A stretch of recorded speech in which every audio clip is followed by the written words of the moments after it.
Hello everyone, welcome to this exciting lesson on English speaking structures. Do you struggle to form sentence correctly? Do you hesitate while speaking English? Don't worry. In this video, I will show you some simple and effective structures that will help you speak English fluently and confidently. Let's get started. Today's new episode. The episode number is বন্ধুগণ আজকে আমি 30 নম্বর episode নিয়ে আপনাদের সামনে উপস্থিত হয়েছি। তো বন্ধুগণ এখনো যারা আমার এই চ্যানেলটি সাবস্ক্রাইব করেননি দয়া করে এখনই সাবস্ক্রাইব করবেন এবং লাইক কমেন্ট করে পাশে থাকবেন। লাইক কমেন্ট করলে আমার পরবর্তী এপিসোড বা পর্ব আপনারা সহজে দেখতে পারবেন, সেটা নোটিফিকেশন পাবেন। চলুন শুরু করা যাক। আজকের স্ট্রাকচার নাম্বার হচ্ছে 176 176 number. At the very least এর মানে হচ্ছে অন্ততপক্ষে বা কমপক্ষে বা সবচেয়ে কম হলেও। অ্যাট দ্য ভেরি লিস্ট এর অর্থ হচ্ছে অন্ততপক্ষে বা কমপক্ষে বা সবচেয়ে কম হলেও। এটি এমন পরিস্থিতি বোঝাতে ব্যবহৃত হয় যেখানে ন্যূনতম কিছু আশা করা যায় বা প্রস্তাব করা হয়। এর গঠন প্রণালী বা স্ট্রাকচার হচ্ছে at the very least plus subject plus verb plus object or complement। আরেকটি স্ট্রাকচার হচ্ছে subject plus verb plus object or complement plus at the very least। তার মানে at the very least এই শুরুতেও হবে বা শেষেও হতে পারে। এখানে আমি উদাহরণ দিচ্ছি। Number 1, at the very least you should apologize for your mistake।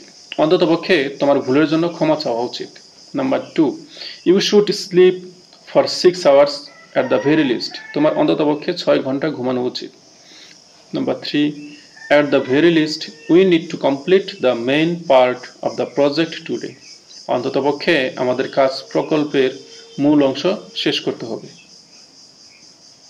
Number 4, we could have called me at the very least। সে অন্ততপক্ষে আমাকে একটা ফোন করতে পারত। Number 5, at the very least we should try to help those in need। অন্ততপক্ষে আমাদের দরিদ্রদের সাহায্য করা চেষ্টা করা উচিত।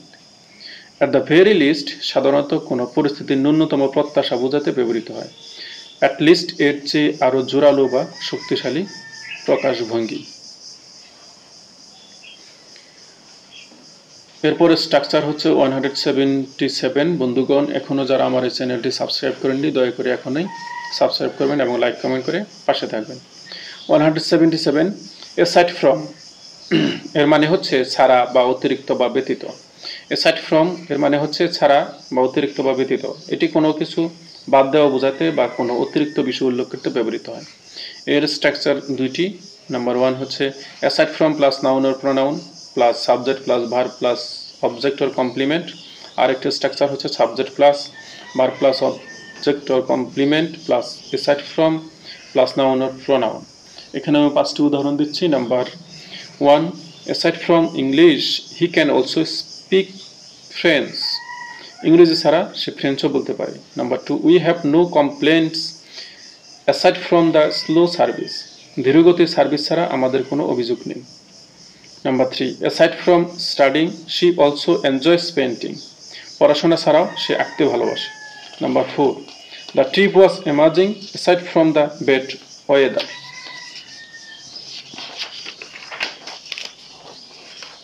খারাপ আবহাওয়া ছাড়া ভ্রমণটি দারুণ ছিল। Number 5, aside from his job he volunteers at a local charity। তার কাজের বাইরে সে একটি স্থানীয় দাতব্য সংস্থায় স্বেচ্ছাসেবক হিসেবে কাজ করে। aside from দুটি ক্ষেত্রে ব্যবহৃত হয়। নাম্বার 1, কোনো কিছু বাদ দেওয়া বোঝাতে, যেমন aside from the price the product is perfect। মূল্য ছাড়া পণ্যটি নিখুঁত। আবার আরেকটি হচ্ছে কোনো অতিরিক্ত তথ্য যোগ করতে, aside from his talent he is very hardworking। তার প্রতিভার পাশাপাশি সে খুব পরিশ্রমী। এটি besides বা other than এর সমার্থক। পরের স্ট্রাকচার হচ্ছে 178 নম্বর স্ট্রাকচার। in terms of এর মানে হচ্ছে এর দিক থেকে বা এর ক্ষেত্রে বা এর বিবেচনায়। in terms of মানে হচ্ছে এর দিক থেকে, এর ক্ষেত্রে বা এর বিবেচনা। এটি সাধারণত নির্দিষ্ট একটি দিক বা দৃষ্টিকোণ থেকে কোনো বিষয় ব্যাখ্যা করতে ব্যবহৃত হয়। এর স্ট্রাকচার হচ্ছে দুইটি। Number 1, in terms of plus noun or pronoun plus subject plus verb plus object or complement.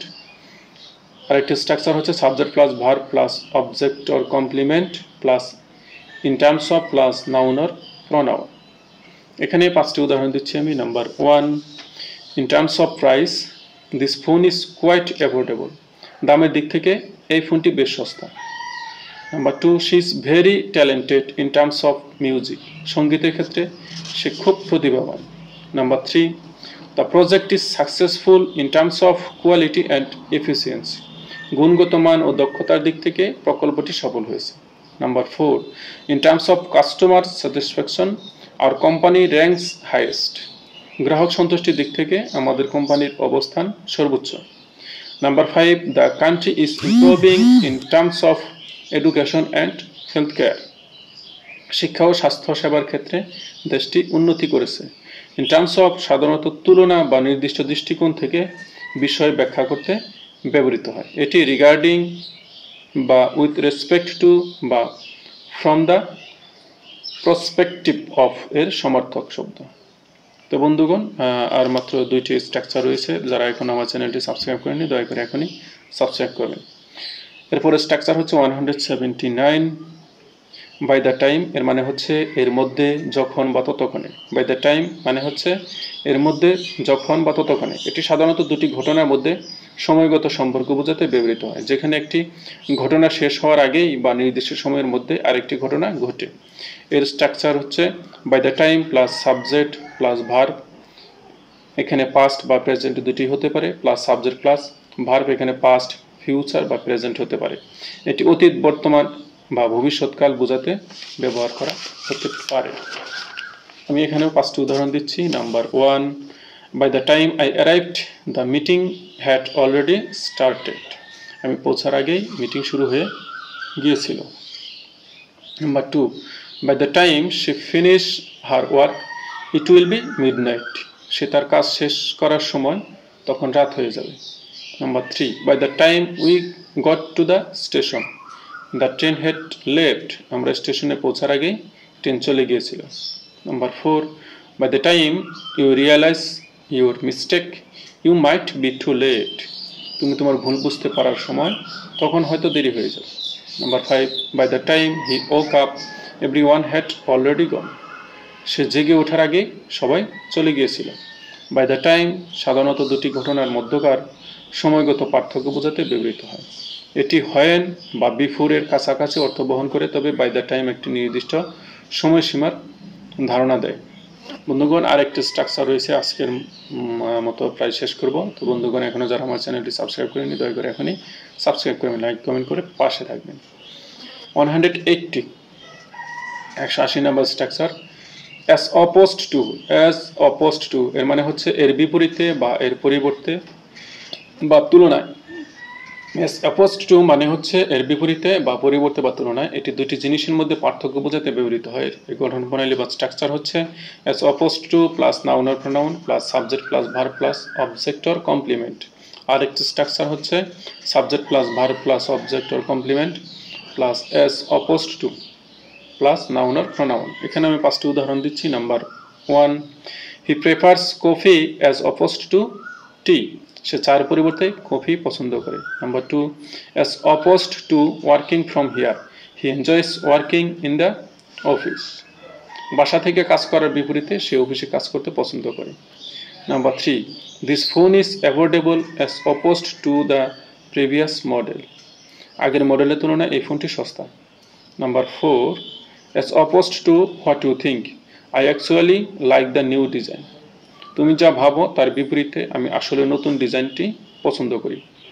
Number 5, the new law supports workers right as opposed to benefiting only companies. নতুন আইন শুধুমাত্র কোম্পানির সুবিধার পরিবর্তে শ্রমিকদের অধিকারকে সমর্থন করে। as opposed to সাধারণত তুলনা বা পার্থক্য বোঝাতে ব্যবহৃত হয়। এটি instead of or rather than or in contrast two এর সমর্থক। তো বন্ধুগণ, এই ছিল আজকের মতো 5টি স্ট্রাকচার। আশা করি আপনাদের ভালো লাগতেছে। তো শেষ করার আগে আবার রিকোয়েস্ট করবো, যারা এখনো চ্যানেলটি সাবস্ক্রাইব করেনি দয়া করে এখনই সাবস্ক্রাইব করবেন, আমার লাইক কমেন্ট করে পাশে থাকবেন। আল্লাহ হাফিজ।